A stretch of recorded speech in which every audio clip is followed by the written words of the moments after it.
Hi అండి, welcome to Jyothi kitchen. ఇవాళ వీడియోలో నేను అవిసె గింజల పొడి చేయబోతున్నానండి. ఇది మన హెల్త్కి చాలా మంచిదండి. మనం దీనికి డైలీ 1 స్పూన్ తీసుకోవడం వల్ల మనకి ఎన్నో ప్రయోగాలు ఉంటాయి. బరువు తగ్గడంలో సహాయం చేస్తుంది, మన డైజెషన్లో సహాయం చేస్తుంది. దీంట్లో చాలా ప్రయోగాలు ఉంటాయండి. దీనికి మీరు డైలీ 1 స్పూన్ తీసుకోండి, హెల్త్కి చాలా మంచిది.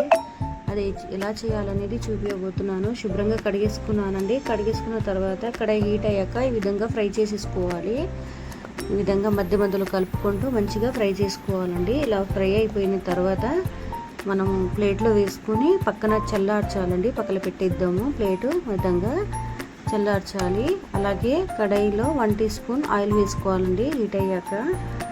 అలాగే ఎల్లిపాయలు వేసుకుని ఈ విధంగా మధ్య మధ్యలో కలుపుకుంటూ ఫ్రై చేసేసుకోవాలి, మంచి పచ్చి వాసన పోయే వరకు. అలాగే 1 టీ స్పూన్ నేను మినపప్పు, 1 టీ స్పూన్ శనగపప్పు, 1 టీ స్పూన్ జీలకర్ర వేసుకొని విధంగా మంచిగా కలిపేసుకోవాలండి. అన్నిటికీ మంచిగా ఫ్రై చేసుకోవాలి. అలాగే ఇప్పుడు అందులో ఎండుమిరపకాయలు వేసుకున్నానండి. ఎండుమిరపకాయలు గింజలు కూడా ఉంటే వేయండి, స్పైసీ బాగుంటుంది.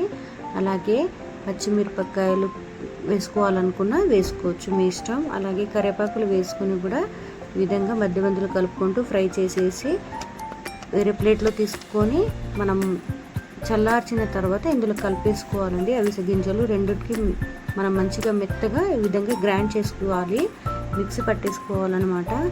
అలాగే అందులో 1 టీ స్పూన్ మనం సాల్ట్ వేసేసుకొని కలిపేసుకుంటే ఎంతో టేస్టీగా అవిసె గింజల పొడి రెడీ అయిపోయిందండి.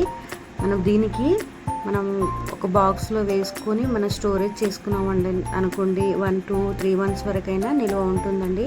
మీరు కూడా ఈ విధంగా ట్రై చేసి మీకు ఎలా వచ్చిందనేది నాకు కామెంట్ రూపంలో తెలియచేయండి. మరిన్ని టేస్టీ రెసిపీ కోసం జ్యోతి కిచెన్ని సబ్స్క్రైబ్ చేయడం మర్చిపోకండి. Thanks for watching.